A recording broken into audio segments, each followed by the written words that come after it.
सिंहासनगता नित्यं पद्माश्रितकरद्वया शुभदास्तु सदा देवी स्कन्दमाता यशस्विनी।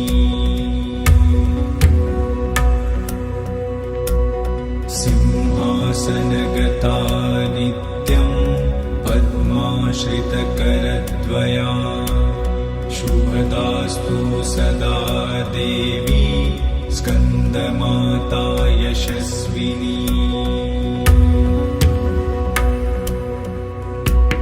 सिंहासनगता नित्यं पद्माश्रितकरद्वया शुभदास्तु सदा देवी स्कन्दमाता यशस्विनी।